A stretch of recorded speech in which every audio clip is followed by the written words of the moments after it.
سبحان الذي أسرى بعبده ليلا من المسجد الحرام إلى المسجد الأقصى الذي باركنا حوله لنريه من آياتنا إنه هو السميع البصير. صدق الله المولانا العظيم. الصلاة والسلام عليك يا سيدي يا رسول الله وعلى آلك وأصحابك يا حبيب الله. الصلاة والسلام علیک یا سیدی یا نبی اللہ وعلی آلک واصحابک یا رحمت للعالمین. تمام در حمد و ثنا تعریف و توصیف رب کائنات کے لیے جو خالق کائنات ہے، مالک شجاعت ہے، بے حد و بے شمار. درود پاک آقا دو عالم، فخر کائنات، روح کائنات، جان کائنات، وجہ تکوین کائنات علیہ الصلاۃ والسلام کی بارگاہ عالی شان میں عرض کر لینے کے بعد انتہائی واجب الاحترام میرے بزرگوں، دوستوں، بھائیوں، قرآن مجید فرقان حمید 15ویں سپارے کا ایک حصہ شروع سے آپ کے سامنے تلاوت کیا ہے. یہ جو حصہ ہے یہ آقا علیہ الصلاۃ والسلام کے معراج کا ہے.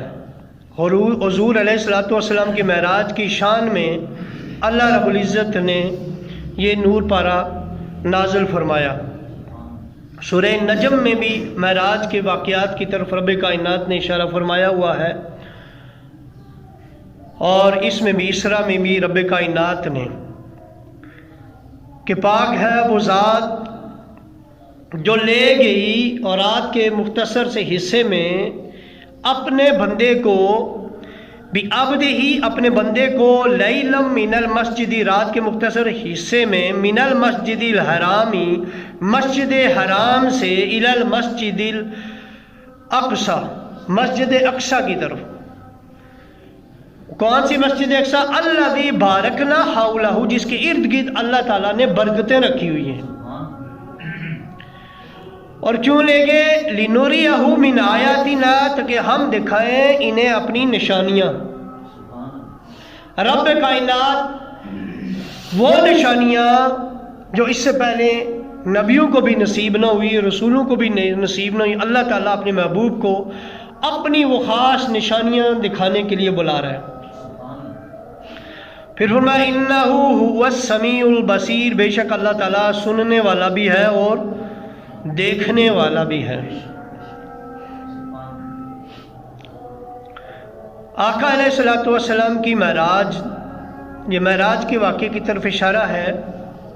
معراج کا جو واقعہ ہے یہ بہت مرتبہ معراج آقا علیہ الصلوۃ والسلام کو ہوا، لیکن اکثر خواب کی صورت میں ہوا. اور خواب کی بعد حدیثیں سنا کر بعد منکرین معراج النبی، جو حضور علیہ الصلوۃ والسلام کے جسم کے ساتھ معراج النبی کا انکار کرتے ہیں، وہ والی احادیث سنا دیتے ہیں. سیدہ عائشہ پاک کی حدیث سنا دیتے ہیں. سیدہ عائشہ پاک کہتی ہیں کہ آقا علیہ الصلوۃ والسلام جس رات معراج ہوئی میرے بستر سے ایک لمحے کے لیے بھی غائب نہ ہوئے. تو اس طرح کی وہ دلیلیں پکڑ کر جو وہ احباب ہوتے ہیں جن کو دین کی زیادہ سمجھ بوجھ نہیں ہوتی، ان کو گمراہ کر لیتے ہیں. جبکہ بات یہ ہے کہ وہ جو حدیث سناتے ہیں وہ بھی صحیح ہے، سیدہ عائشہ پاک سے ہے، اور اس میں کوئی شک شبہ کی گنجائش نہیں ہے. ہمارا اس پر بھی عقیدہ ہے، ہمارا اس پر بھی ایمان ہے. لیکن یہ بھی تو جانیں کہ جو ہم معراج کا واقعہ سنا رہے ہیں، یہ معراج کا واقعہ ہے کون سا اور کب کا ہے؟ یہ اس وقت کا معراج کا واقعہ ہے جب ابھی نبی پاک علیہ الصلوۃ والسلام نے سیدہ عائشہ پاک سے شادی نہیں کی تھی. اور جو حضرت سیدہ عائشہ پاک فرما رہی ہیں وہ حضور کے واقعہ معراج کو جو وہ ذکر کر رہی ہیں وہ اس معراج کا کر رہی ہیں جو حضور کو خواب کی صورت میں ہوا. اور یہ بات یاد رکھیں کہ خواب کی صورت میں جتنے بھی حضور نے معراج کیے ان کے منکرین آپ کو نہیں ملیں گے، کیونکہ وہ خواب کی صورت میں تھے. منکرین آپ کو ملیں گے تو ان کے ملیں گے جو حضور کا جسم کی صورت میں ہوا. اور یہ بھی آپ دیکھیں کہ تو کبھی یہی بنتی ہے، عقل بھی یہی کہتی ہے کہ کسی کے خواب پہ کیا اعتراض کرنا، خواب پہ وہ تو نبی تھے. اگر میں کہہ دوں کہ میں نے رات کو آسمان پھاڑ کے اوپر چلا گیا، رات کو ہم کتنے مرتبہ اڑتے بھی ہیں، بندہ رات کو خواب میں اڑتا بھی ہے، بندہ کہے میں نے خواب میں سورج کو نیچے لایا، رات کو میں نے چاند کو کھینچ کے نیچے لایا، تو بندے اس پہ کوئی حیران تو کوئی بھی نہیں ہوگا. آپ نہیں حیران ہوں گے، میں نہیں حیران ہوں گا. یا کوئی بچہ اٹھ کے کہہ دے کہ میں نے خواب میں دیکھا، ہم حیران نہیں ہوں گے. کیوں؟ خواب تھا، خواب میں کیا اعتراض تھا؟ بھائی خواب پہ تو اعتراض ہی نہیں، منکرین کو جب حضور نے سنایا کہہ دیتے نا خواب تھا پھر کیا ہے، لیکن صحابہ متجسس ہو گئے. ابو جہل دوڑا دوڑا چلا گیا حضرت ابو بکر صدیق سیدنا صدیق اکبر کے پاس کہ تمہارے محبوب نے، تمہارے آقا نے، تمہارے دوست نے تو اب یہ کہہ دیا، اب تو تم اس کو نہیں مانو گے.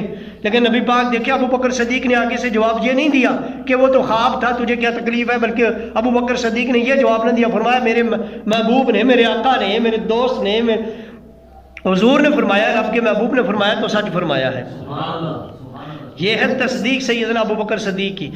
عرض کرنے کا مطلب یہ کہ ابو جہل جیسا اتنا بظاہر دنیا دار کو سمجھنے والا، دنیا داری کے لحاظ سے تو بڑا علم تھا لیکن دین کا نہیں تھا، حضور کی سب چیزیں دیکھ کر تسلیم نہیں کرتا تھا، تب اسے ابو جہل کہا گیا تھا، جہالت کا باپ. لیکن تھا دنیا داری کے لحاظ سے بڑا سمجھ بوجھ والا تھا، عرب کا سردار تھا، کوئی معمولی شخص نہیں تھا.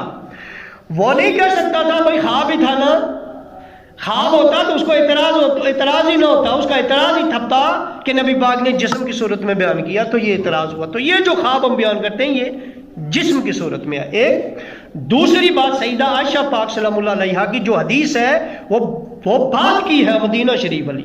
یہ تو معراج ہوا ہی حضور کا مکہ میں ہے، یہ تو نبوت کے 10ویں سال ہو گیا تھا، نبوت کے 10ویں سال اور 3 مہینے میں 10 سال اور 3 مہینے گزرے تھے مدینہ پاک مکہ شریف میں حضور علیہ الصلوۃ والسلام.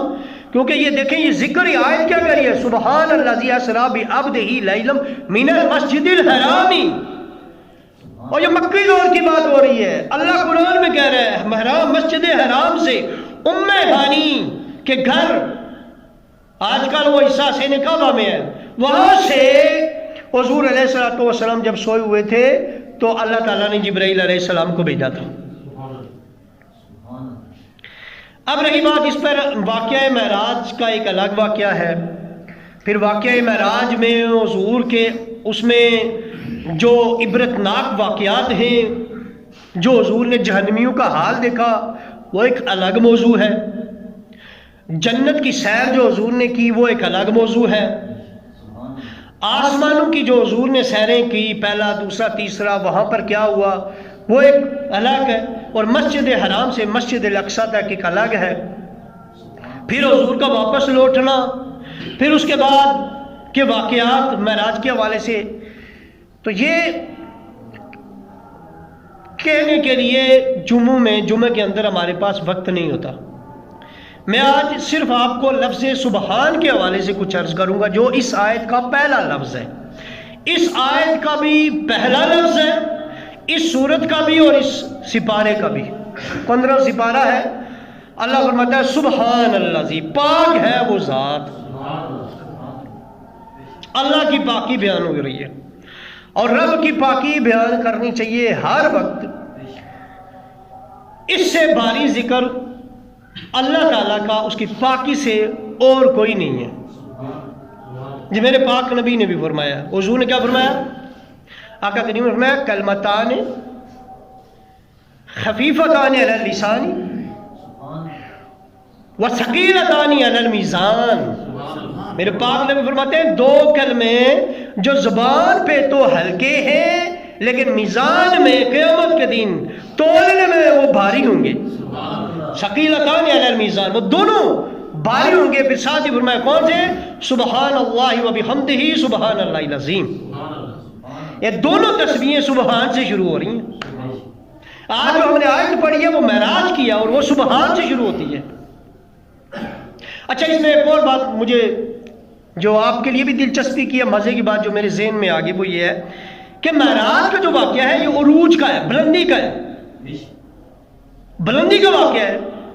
حضور کا شروع ہوا سبحان سے، اس کے بعد میں آگے سبحان پہ اگر 5 پایا تو پہنچوں گا.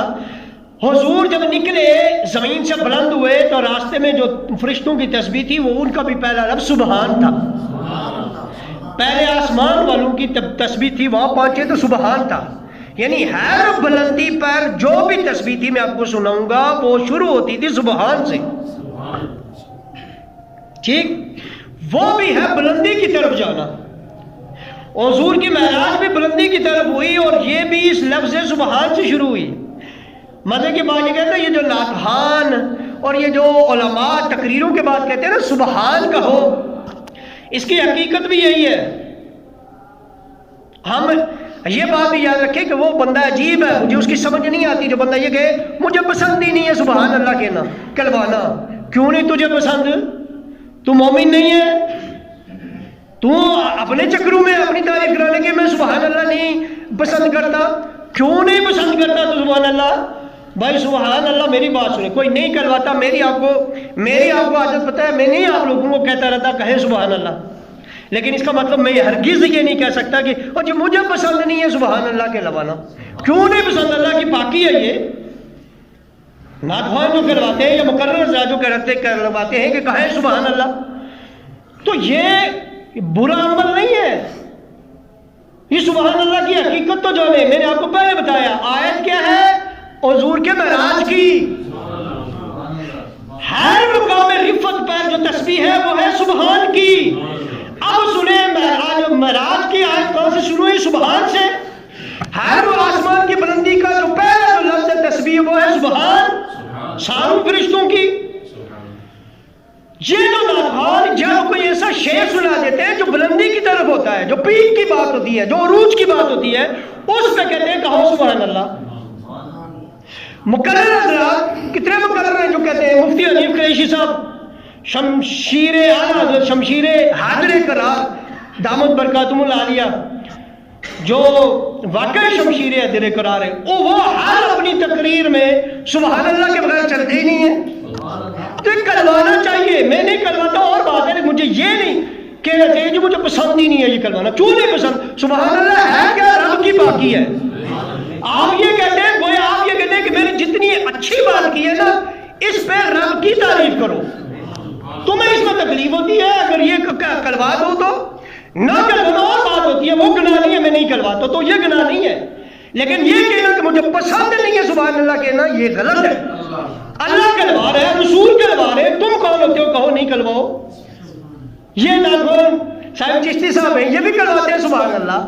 تو یہ دیکھیں وہ اپنی تعریف نہیں کروا رہے، وہ کیا کہتے ہیں اللہ کی پاکی بیان کرو۔ یعنی آپ حضور کی عظمت کی بات کر رہے ہیں، تب بندہ جب کوئی پیک کی بات کرتا ہے اور عروج کی بات کرتا ہے کہتے ہیں کہو سبحان اللہ۔ وہ اپنی تعریف نہیں کرا، وہ کہتے ہیں نبی کی بھی نہیں، یعنی نبی کو یہ جو عظمت ملی ہے جس پیک کی میں نے بات کی ہے اس پہ بھی رب کی تعریف کرو۔ اہل بیت کی بات کی ہے سبحان اللہ کہو، رب کی تعریف۔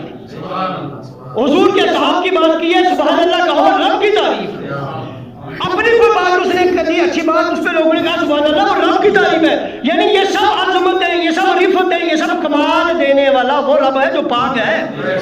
اس لیے رب نے جو حضور کے معراج کا عروج کی بات کی نا، ہر عروج پہ رب کائنات میں سبحان اللہ کی تسبیح عطا کی ہے، یہ سبحان الذی اسرا۔ اب سنیں اس کے بعد میں نے کہا ہر بلندی پہ سبحان کی تسبیح ہے، تو یہ سبحان اللہ کلوانا ناتھوان جو کلواتے ہیں وہ اب ان کی تعریف نہیں ہے۔ ہاں واہ واہ کہیں، آپ واہ واہ کہیں، یہ آپ ذاتی بندے کی بھی آپ تعریف کر سکتے ہیں، اس میں اس کی ذاتی تعریف ہے، لیکن بندے کی تعریف کرنا کوئی برا نہیں ہے اگر وہ اچھی بات کرتا ہے، یا واہ واہ یا کیا بات ہے، یہ اس بندے کی تعریف ہے۔ سبحان اللہ تو رب کی باقی ہے، سبحان اللہ تو اللہ کی باقی ہے نا، تو وہ تو بندہ نہیں کہہ سکتا جی مجھے پسند نہیں ہے، تجھے نہیں پسند تو ممبر سے اتر جا۔ میں نہیں کلواتا رہتا، میں کلواؤں نا تو چلو آپ کہیں اپنے لیے بول رہے، میں نے تو کبھی نہیں شاید کبھی بولا کہ اس کا ہے سبحان اللہ بہت کم، لیکن یہ کلوانا چاہیے، اس میں رب کی باقی ہے۔ اس کے بعد آپ دیکھیں اگلی بات، یہ تو اللہ نے قرآن مجید میں عروج کی جب بات کی میرے پاک نبی کی تو اپنی پاکی بیان کی، سبحان اللہ ذی اسرا۔ واقعہ معراج نہیں، میں واقعہ معراج سے ہر عروج پر آپ کو یہ سبحان کی تسبیح بتا رہا ہوں۔ پھر اس کے بعد دوسرا دیکھیں، پہلے آسمان کی طرف جب میرے پاک نبی گئے نا، پہلے آسمان کے راستے میں جو فرشتے تھے ان کی جو تسبیح تھی وہ تھی سبحان ربی الاعلیٰ، جو آپ سجدے میں کرتے ہیں۔ دوسرے آسمان پہ میں جستے اس لیے لگا رہا ہوں، گھڑی پہ بھی میری نظر ہے تو ٹائم کم ہے اور یہ بہت کچھ ہے۔ پھر اس کے بعد دیکھیں پہلے آسمان پر جب میرے پاک نبی پہنچے نا، جب حضرت آدم علیہ السلام سے حضور کی ملاقات ہوئی، پہلے آسمان کی جو تسبیح تھی وہ یہ تھی کہ سبحان ذی الملک والملکوت، اور فرشتوں نے حضور کی بارگاہ میں عرض کی یا رسول اللہ جو اس تسبیح کو پڑھے گا نا اللہ ان کو ان کا بھی ثواب عطا کرے گا، وہ ان کے برابر ہو جائیں گے۔ یہ پہلے آسمان کے فرشتوں کو یہ تسبیح ملی ہوئی ہے۔ جب حضور دوسرے آسمان پر پہنچے نا، اب یہ پہلے آسمان کی تسبیح لفظ سبحان سے شروع ہو رہی ہے، اب اس سے آگے بلندی پہ گئے حضور دوسرے آسمان پر، وہاں حضور کی ملاقات حضرت یحییٰ اور حضرت عیسیٰ علیہ السلام سے ہوئی۔ لیکن میں اصل بات آپ کو تسبیحیں بتانا چاہتا ہوں۔ وہاں کے جو فرشتوں کی تسبیح تھی وہ تھی سبحان ذی العزت والجبروت، یہ بھی شروع ہو رہی ہے سبحان سے، اور جہاں بھی فرشتے نے عرض کی حضور جو اس تسبیح کو اپنا لے گا اللہ تعالیٰ ان فرشتوں کا ثواب، ان کا ثواب ان کے برابر عطا کرے گا۔ تیسرے آسمان پر جب آقا علیہ السلام گئے، یوسف علیہ السلام سے جہاں آپ کی ملاقات ہوئی، وہاں کی جو تسبیح تھی وہ بھی لفظ سبحان سے شروع ہوتی ہے، سبحان الحی القیوم الذی لا یموت۔ یہاں بھی وہی ارشاد فرمایا جو یہ تسبیح اپنا لے گا ان کو ان کے برابر ثواب۔ اس کے بعد چوتھے آسمان پر جب میرے پاک نبی پہنچے تو چوتھے آسمان کی جو تسبیح تھی وہ تھی سبحان الملک القدوس رب الملائکۃ والروح۔ ایک چوتھے آسمان کی جو تسبیح تھی وہ بھی لفظ سبحان سے شروع ہوئی، اور اس میں بھی فرشتوں نے حضور کی خدمت میں یہی عرض کی جو اس تسبیح کو اپنائے گا اس کو ان کا ثواب عطا کرے گا۔ اور وہاں پر آپ کی ملاقات حضرت ادریس علیہ السلام سے ہوئی تھی۔ پھر اس کے بعد پانچویں آسمان پہ حضور علیہ السلام کی جو ملاقات ہوئی وہ حضرت ہارون علیہ السلام سے ہوئی، جو موسیٰ علیہ السلام کے نائب تھے، اللہ کے نبی بھی تھے، موسیٰ علیہ السلام کے نائب تھے۔ یہاں کے جو فرشتوں کی تسبیح تھی وہ یہ تھی پانچویں آسمان کی سبحان من جمع بین الثلج والنار، اور یہ تسبیح بھی شروع ہوتی ہے سبحان سے، پانچویں آسمان۔ چھٹے آسمان جب حضور پہنچے جہاں پر حضرت موسیٰ علیہ السلام سے حضور کی ملاقات ہوئی، موسیٰ علیہ السلام سے، یہاں جب میرے پاک نبی پہنچے تو یہاں کے جو فرشتے تھے ان کی بھی تسبیح تھی سبحان القدوس، ان کی تعریف، ان کی بھی تسبیح سبحان سے شروع ہوئی، سبحان القدوس رب کل شیء و خالق کل شیء، ان کی تسبیح بھی شروع ہوئی ہے سبحان سے۔ اور آخری ساتویں آسمان پر جب میرے پاک نبی پہنچے نا، جہاں حضرت آپ نے فرمایا میں نے ایک بوڑھے کو، بزرگ شخص کو وہاں پر بیت المعمور سے ٹیک لگائے ہوئے دیکھا، وہ کون تھے؟ حضرت ابراہیم علیہ السلام۔ وہاں کے جو فرشتوں کی تسبیح تھی وہ تسبیح تھی سبحان خالق النور۔ اب یہاں پر آپ دیکھیں واقعہ معراج جو حضور اللہ نے بیان فرمایا اس میں رب نے یہ نہیں کہا محبوب خود گیا، کہا میں لے گیا۔ اگر کسی کو حضور کے جانے پہ اعتراض ہے، رب کے لے جانے پہ اعتراض کرے گا، اللہ نے تو قرآن میں بتا دیا میں لے گیا، اور میں کون ہوں؟ پاک ہوں ان خامیوں سے جو تم بندوں کے لیے نکالتے ہو، میں تو ہر ایک خامی سے پاک ہوں، جو وہ ہر ایک کمزوری سے، یعنی وہ کمزوری جو مخلوق ہونے کے ناطے ہوتی ہے، میں اس ہر کمزوری سے پاک ہوں۔ وہ خالق ہے، اللہ نے کہا میں پاک ہوں، میں لے گیا ہوں۔ پھر اس کے بعد جب بھی پاک نبی کے عروج کی بات ہوئی، ہر عروج پر، ہر بلندی پر جو تسبیح ہے وہ آپ کو یہی ملے گی سبحان سبحان سبحان سبحان۔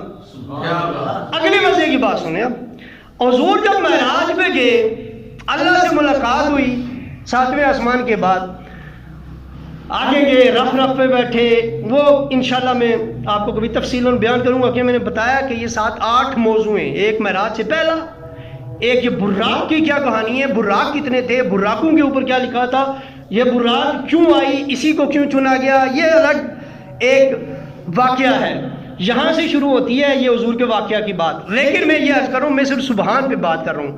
اب آگے معراج میں حضور کو جبریل امین نے کہا نا اللہ آپ کو بلا رہا ہے حضور تاکہ اللہ آپ کو ایک گفٹ دے۔ وہ جو نماز لے کر حضور آئے، اس نماز میں آپ کام کرتے ہیں بڑے بڑے، سب سے پہلے کیا کرتے ہیں؟ قیام۔ معراج پہ، عروج پہ حضور گئے اور جو تحفہ لے کر آئے نماز کا لے کر آئے۔ نماز میں، قیام میں جو آپ سب سے بڑے ثنا پڑھتے ہیں وہ بھی آپ پڑھتے ہیں سبحان سے، سبحانک اللہ۔ اس کے بعد آپ جاتے ہیں قیام کے بعد رکوع میں، اور رکوع میں جب تسبیح پڑھتے ہیں تو آپ کرتے ہیں سبحان ربی العظیم۔ وہ بھی شروع ہوتی ہے سبحان سے. پھر آپ جب سجدے میں جاتے ہیں تو آپ پڑھتے ہیں سبحان ربی الاعلیٰ، وہ بھی شروع ہوتی ہے سبحان سے. یہ ہے نماز معراج کا تحفہ، جس میں آپ پہلے بلند ہوتے ہیں، رکوع کرتے ہیں، بالکل جھک جاتے ہیں، تو بھی آپ اسی رب کی پاکی بیان کرتے ہیں. اس لیے ایک معرفت والے نے کہا تھا کہ سجدہ ہے نا، یہ زمین پہ جو بندہ اپنے آپ کو ٹیکتا ہے نا اللہ کے آگے، ماتھا زمین پر، وہ انتہائی گہرائیوں میں جب اترتا ہے تو اللہ اسے بلندیاں عطا کرتا ہے. یعنی یہ گراتا نہیں ہے سجدہ، تم گرو کے سجدے میں تمہیں اٹھائے گا، اس لیے اٹھانے کی اس میں بات ہے. اللہ نے ہر اٹھانے والی بات پہ کہا سبحان اللہ. یہی وجہ ہے کہ مقرر حضرات جب پیک کی بات کرتے ہیں نا، اب شاید کسی مقرر کو یہ بات نہ پتہ ہو ناتھوان کو، لیکن بات یہ ہوتی ہے کہ وہ ہر بات پر، ہر اہم بات پر، ہر پیک کی بات پر، ہر عروج کی بات پر، ہر عظمت اور کمال کی بات پر وہ کہتے ہیں سب سے پہلے رب کی پاکی بیان کرو، کہو سبحان اللہ. تو وہ یہ کہتے ہیں. تو اس لیے میں آج یہ سبحان اللہ کو سنا نہیں، میں نے تو پڑھا ہے، لیکن اکثر میں نے دیکھا بعض مقررین جو ہماری طرح جو نہیں کہتے لوگوں کو سبحان اللہ، بات یہ بھی کہتے تھے مجھے پسند نہیں کروانا. تو یہ کہنا آپ خود سوچیں کیسا ہے یہ جملہ. مقرر کو یہ کہنا چاہیے میں سبحان اللہ کہنا پسند نہیں کرواتا. اس کا مطلب ہے تجھے پتہ ہی نہیں ہے سبحانک اللہ، یہ سبحان اللہ کیوں کہلواتے ہیں، تجھے اتنا علم ہی نہیں ہے. تو یہ کہلوانا چاہیے، کوئی نہیں، ہمارے عادت نہیں ہے کسی بندے کی، جیسے میری نہیں ہے تو گناہ کوئی نہیں ہے، کیونکہ فرض واجب نہیں ہے کہلوانا. لیکن اگر کہلوا رہا ہے کوئی تو کہلوا سکتا ہے. اچھا، اس کے بعد آپ یہ دیکھیں کہ یہ وہ کلمے ہیں جن کو حضور نے فرمایا یہ کہاں ہیں، یہ سب سے باری ہیں میزان میں،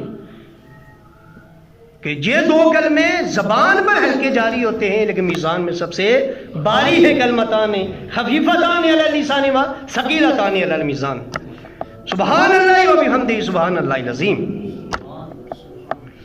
اور اس کے بعد حضور علیہ الصلوۃ والسلام نے ایک تسبیح دی، بلکہ آقا علیہ الصلوۃ والسلام نے ایک خواب سے بیدار ہونے کے بارے میں صحابہ کو تسبیح دی. کہا جو بندہ خواب سے بیدار ہو جائے، جب وہ خواب سے بیدار ہوتا ہے وہ یہ تسبیح پڑھتا ہے سبحانک لا الہ الا انت فاغفر لی. یہ بھی سبحان سے شروع ہوتی ہے. جب کہ اس پاکی کی تسبیح بیان کرتا ہے ہر خواب سے بیدار ہونے کے بعد، یہ حضور نے فرمایا وہ گناہوں سے ایسے نکلتا ہے جس طرح سانپ اپنی کیچل سے نکلتا ہے. تو یہ تسبیح بھی شروع ہوتی ہے سبحان سے. یہ ہے اللہ تعالیٰ کی وہ تسبیح جو اس آیت کا، یعنی 15ویں سپارے کا پہلا اور اس سورت کا پہلا اور اس آیت کا پہلا لفظ ہے. حضور کے جب عروج کی بات کی گئی تو کہا سبحان الذی اسری بعبدہ لیلا من المسجد الحرام الی المسجد الاقصی. پاک ہے وہ ذات جو لے گئی اپنے بندے کو رات کے لیلن، رات کے مختصر حصے میں، بعبدہ، اس میں بھی بڑی محبت کی بات ہے.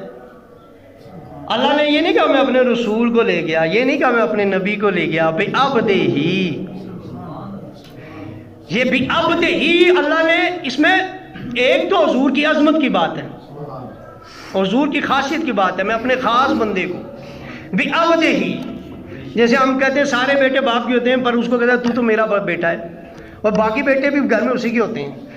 ایک اللہ نے کہا میں اپنے خاص بندے کو، اور دوسری اس میں یہ بھی بات ہے، اس میں رب نے سبحان اللہ کہہ کے کہا. اللہ نے کہا کہ رسول انہیں گویا نہیں، نبی انہیں نہیں، میں رب ہوں، میں رب ہوں. مجھے لے جانے کے لیے ضروری نہیں ہے کوئی رسول ہی ہو کوئی نبی ہو. بعبدہ ہی کہہ کے رب نے بتایا یہ رب کی شان ہے، وہ چاہے تو بندے کو بھی لے جائے. یہ رب کی باقی ہے، وہ چاہے تو بندے کو بھی لے جائے. اس لیے اللہ نے حضور کی بندگی کی طرف اشارہ کرتے ہوئے فرمایا بعبدہ ہی.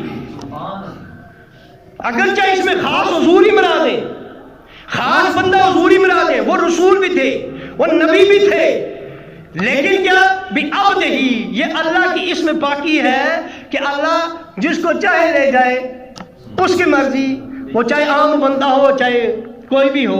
تو یہاں اللہ تعالیٰ نے یہ مقام رفت، یہ مقام جو عطا کیا وہ صرف نبی پاک کو عطا کیا. تو یاد رکھیں، میں پھر واپس اس بات پہ آتا ہوں، یہ واقعہ جو ہے یہ حضور کے جاگنے کا ہے. عقل کے اندھے ہیں جو اس کو خواب کا واقعہ کہتے ہیں، عقل کے اندھے ہیں جو سیدہ عائشہ پاک کا حوالہ دے کے اس کو خواب کا کہتے ہیں۔ بھائی حضرت عائشہ پاک کی شادی نبی پاک سے اس ٹائم نہیں ہوئی تھی، وہ واقعہ بھی سچا ہے، سیدہ پاک بھی سچی ہیں، صدیقہ ہیں، سچی ہیں، اس حدیث پہ پورا یقین ہے ہمارا، یقین نہیں کریں گے ہم۔ میرا تو عقیدہ یہ ہے کہ جو حضور کی ازواج، وہ تو قرآن کا منکر ہوا نا، پھر وہ تو کافر ہوا، پھر اسے کیا مسلمان ماننا جو، اور اس میں خلفائے راشدین 30 سالہ خلافت کا جو منکر ہوا، میرے نزدیک میں تو اس کو مومن نہیں سمجھتا۔ لیکن بات یہ ہے کہ آپ یہ دیکھیں کہ ان کا انکار نہیں کرتے، لیکن وہ کب کا واقعہ ہے؟ وہ تو وہ خواب کا واقعہ، خواب میں بھی معراج ہوئی، وہ بعد ہے حضور کا مدینے میں ہجرت کے بعد ہے، اور یہ مکی تو اللہ کہہ ہی رہا ہے۔ کہاں سے شروع کیا؟ من المسجد الحرام، 10واں سال تھا نبوت کا، تیسرا مہینہ تھا، 10واں سال تیسرا مہینہ، اس وقت تو شادی نہیں ہوتی، یہ اس وقت کا واقعہ ہے۔ اور ابو جہل کا اعتراض کرنا، صحابہ کا متجسس ہونا، ابو بکر صدیق کا تصدیق کرنا، ابو بکر صدیق کہہ دیتے ہیں یہ خواب تھا، ابو بکر صدیق کا تصدیق کرنا، ابو جہل کا اعتراض کرنا، اتنا دنیا داری کا علم رکھنے والا اعتراض کر رہا ہے، وہ کہہ دیتا نا خواب ہے، یہ سب بتاتا ہے کہ یہ حضور کے جاگنے کا واقعہ ہے، نبی پاک کے جسمانی واقعے کی طرف اشارہ